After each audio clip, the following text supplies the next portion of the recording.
sanadkii 1938 wiil dhalinyaro oo lagu magacaabo Lee Byung-chul ayaa go'aansaday inuu isku daygiisa ganacsi ee ugu horeeyay uu sameeyo wadanka koonfurta Korea ma uusan u horumarsaneen sida uu maanta u horumarsan yahay kuma aysan oolin daarahan dhaadheer ee uu maanta caanka ku yahay waxaana gumaysan jiray wadanka Japan ta gumaysan jirtay xitaa ma aysan ahayn Japan ta horumarsan ee aan maanta naqaano ee waxay ahayd Japan dib u dhac aad u weyn ku sugan kale taliyana oo u taliyo Lee Byung wuxuu ahaa 28 sano jir aan dhamaysan waxbarashadiisii jaamacadda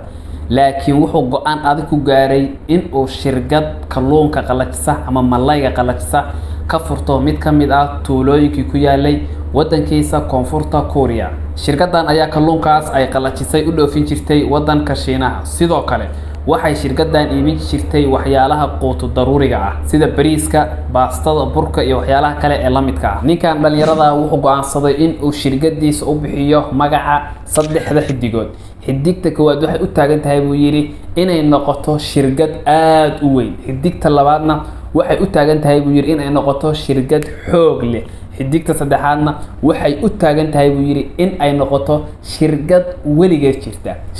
weligeed jirta bal halkaas aad ugu fiirso oo aan marna suuqa ka bixin dadkii barigaas joogay yaab iyo amakaag ay ku noqotay in shirkad yar oo kalluunka ama malayga la qalajiyay dhoofisa ay ahdaaftaan iyo hamigaan sidaas u weyn ay yeelato bal aan waqtiga iyo waayaha ka war dhowrno hal midna la soco magaca saddexda xidigood luuqadda South Korea waxa uu ku noqonayaa Samsung waxa laga yaabaa inaad muuqaalkan isla telefoon Samsung ah aad ka daawanaysid maanta qof walba oo dunida daafeeda ku nool wuxuu garanayaa magaca shirkadda Samsung barigaas waxay ahayd shirkad yar oo dhismo yar degan dadka ka shaqeeyana kama badnayn 40 qof oo kaliya dhamaadkii sanadkii 1930 ilaa bilowgii sanadihii 1940 shirkadda Samsung mashaalkii ay ka shaqeynaysay ee dhoofinta kalluunka ama malayga la qalajiyay iyo quutu daruurigii waxay ka soo xareysay xoogaa yar oo faa'iido ah oo aan saa u badnayn faa'iido yar ayay ka soo xareysay wixii loo soo gaaray sanadkii 1947 shirkaddu waxay sameysay horumaro istaba joog ah Lee Byung wuxuu go'aansaday in uu shirkadda xarunteeda weyn u wareejiyo magaalada Seoul ee caasimadda wadanka koonfurta Korea xilligan shirkaddu waxay gashay waa cusub waxayna bilowday inay shaqadeeda iyo faracyadeeda ku baahiso dhammaan magaalooyinka iyo tuulooyin kala duwan ee wadanka iyo wadamada dariska la ahba laakiin horumarkaas ma sii jirin oo waxa isla markiiba waa 1950kii bilowday dagaalkii u dhaxeeyay labada Korea kaas oo socday muddo 3 sano ah labada wadanna dhaqaale xumo ba'an u soo jiiday xaaladaas dhaqaale xumo ee dagaalka ka dhalatay Lee wuxuu go'aansaday in uu caasimadda Seoul ee wadanka koonfurta Korea uu ka raro shirkadda wuxuuna u raray magaalada Busan ee dhacda koonfurta fog ee wadankaas markaan shirkadda Samsung waxay u jihaysatay inay soo saarto sonkorta sidoo kale Lee isagoo ka faa'iideysanaya qorshihii warshadeynta wadanka koonfurta Korea ee dagaalka kadib la qaatay wuxuu aas-aasay shirkad kale oo iyaduna samaysa ama soo saarta suufka ama waxa loo yaqaan cudbiga shirkadan dambe ee uu aas-aasayna waxay noqotay shirkad ugu weyn wadanka ee soo saarta suufka ama cudbiga kadib dawladda koonfurta Korea markii ay meel marisay mashruuci weyna ee lagu taageerayay warshadeynta wadankaas waxa soo baxay niman ganacsato waaweyn ah oo loo bixiyay magaca Jaipol magacooda waxa loo bixiyay Jaipol kuwaas oo si weyn uga qayb qaatay horumarinta dhaqaale iyo tan warshadeed ee wadankaas ragaas waxa hogaaminayay asaasaha shirkadda Samsung ee Lee Byung dhamaadkii 1950 shirkadda Samsung waxay qaaday jid cusub waxayna bilowday in ay majaalo ganacsi oo cusub ay gasho waxayna heshay maalgashiyo xoog leh iyo shirkado kale oo la shuraakooba waxayna isku rogtay shirkad aad u weyn oo si ballaaran u koraysa waxayna la wareegtay 3 bangi ganacsi sidoo kale waxay ku biirtay majaalka ka ganacsiga sawirka ama shamiitada iyo maadooyinka beeraha lagu baarimiyo bilowgii 1960 shirkadda Samsung waxay la wareegtay dhowr shirkadood oo caymiska ka shaqeyn jiray iyo shirkad batrool ka shaqeyn jirtay sidoo kale shirkad naylonta ka shaqeyn jirtayna way la wareegtay waxay dhammaan xarumo ka furatay 1960 dhammaan daafaha koonfurta Korea sanadkii 1969 dawladda Korea ayaa go'aansatay in ay dadkeeda ka cirib tirto faham la'aanta ka haysata elektarooniga iyo guud ahaanba tiknoolajiyada ganacsatadii waaweyneed ee wadankaas u dhalatay waxay ku dhiiradeen inay suuqa tiknoolajiyada galaan waxaana hogaaminaysay Samsung Group qalabkii ugu horeeyay ee Samsung ay soo saarto bilowgii sanadkii 1970 ayaa shirkadda Samsung waxay suuqyada koonfurta Korea ku soo bandhigtay qalabkii ugu horeeyay ee Samsung ay soo saarto wuxuuna ahaa TV-yadii waagi hore la isticmaali jiray ee black and white ka ahaa wuxuuna ahaa TV aan tayo badan lahayn samayntiisana waxaa ka caawisay shirkad Japanese ah arrinta cajiibka ayaa ahayd in isla TV-gaas ay Samsung u dhoofisay wadanka Panama halkaasna ay suuq aad u ballaaran ay ka heshay Samsung waxay gudaha u sii gashay samaynta qalabyada elektarooniga iyadoo isla waayadaasba soo saartay talaagado iyo TV-yo color leh kuwii hore black and white bay ahaayeen laakiin TV-yadan dambe color ayay lahaayeen iyo sidoo kale qasaaladaha weelasha lagu dhaqo iyo elektaroonig kale oo badan ayay isla waayadaasba soo saartay sanadkii 1978 Samsung waxay go'aansatay inay saameyn weyn ku yeelato suuqa elektaroonikiska waxayna iibsatay shirkad soo saarta waxa loo yaqaan semiconductorska ama ashbaahul muwaasalaadka waana waxa halbowlaha u ah elektaroonikiska iyo guud ahaanba tiknoolajiyada caalamka sidoo kale waxay xoog saartay inay qalabka ay dibadda u dhoofinayso badiso isla sanadkii 1978 waxay dhoofisay Samsung 4 milyan oo TV waxayna xarunteedii ugu horeysay ka furatay markaan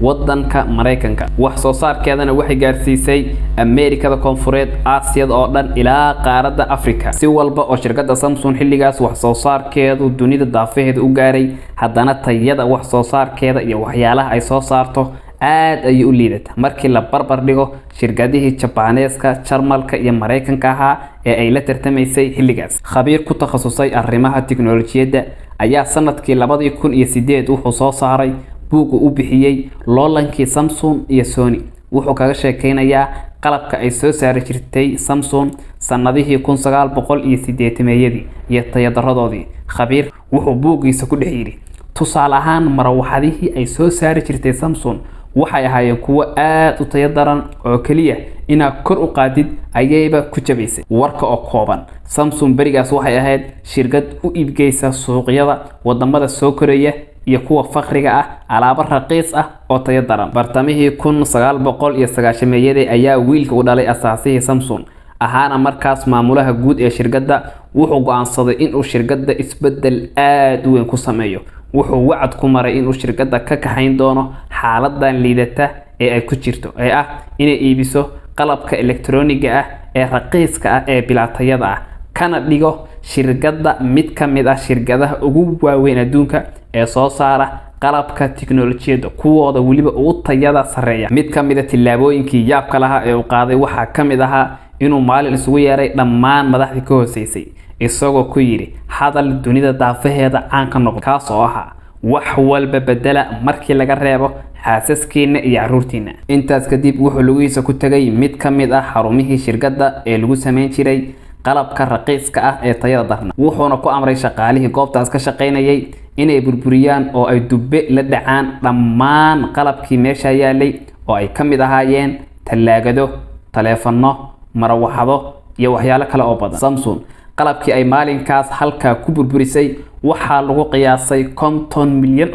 inuu ku fadhiyay isbedelkii weynaa dhamaadkii 1990 Samsung waxay suuqyada caalamka soo gelisay qalab elektarooniga oo aad u tayo sareeya waxaana ka mid ahaa TV-yo aad u cajiib ah sidoo kale waxay soo saartay taleefoonkii ugu horeeyay oo ku shaqeeya MP3 inkastoo barigaas ay suuqa taleefanada haysatay shirkaddii Nokia sanadkii 2002 Samsung waxay hanti fara badan ku maalgelisay cilmi baarisaha ku saabsan tiknoolajiyada waxayna soo saartay taleefoonkeedii SGH100 kaas oo lagu tiriyo inuu ahaa mid ka mid ah taleefanadii loogu iibsiga badnaa dunida waxaana barigaas laga iibsaday 12 milyan oo xabo taleefoonkan waxaa lagu tilmaamaa inuu kacdoon tiknoolajiyadeed oo cusub uu ku soo kordhiyay caalamka soo saaridii taleefoonkan kadib shirkadda Samsung waxay u tafahaydatay inay xooggeeda oo dhan isugu geyso soo saarista taleefanada sanadkii 2008 Samsung waxa loo aqoonsaday inay tahay shirkadda ugu weyn adduunka ee samaysa TV-yada sidoo kale sanadkii 2009 Samsung waxay soo saartay taleefoonkeedii ugu horeeyay oo smartphone ah kaas oo ku shaqeynaya nidaamka Android-ka ilaa iyo hadda waxay caan ku tahay Samsung samaynta taleefanada nidaamka Android-ka ku shaqeeya xilligan aan joogno Samsung waa shirkadda ugu badan ee taleefanada smartphones-ka laga iibsado iyadoo tartan adag kula jirta shirkadda ay suuqa sida weyn ugu dagaalamaan ee Apple walow ay jiraan haddana shirkado kale oo iyaguna suuqa smartphoneska saameyn aad u weyn ku leh. Warka haddii aynu soo koobno, shantii qof ee dunida daafaheeda ku kala nool ee smartphone wata mid ka mid ah ayaa wata telefoon ay soo saartay shirkadda Samsung, waa sida lagu sheegay dabagal iyo daraasado la sameeyay. Ugu dambeyn, way adag tahay in la rumaysto shirkad ay maanta u shaqeeyaan in ka badan 300,000 oo qof kana shaqeysa majaalaad ganacsi oo kala duwan sida tiknoolajiyadda iyo qalabka electronicska ah ilaa kiimikaaliska ilaa dhismaha, inay ka soo bilaabatay shirkad yar oo iibisa kalluunka la qalajiyay oo kaliya ay u shaqeyn jireen 40 shaqaale ah. Samsung asaasaheedii iyo maamulkeeduba adduunyada waxay tuseen in go'aanka oo ficil iyo joogteyn horumarineed lagu daro lagu xaqiijin karo riyooyin waaweyn laguna gaari karo guulo isdaba joog ah.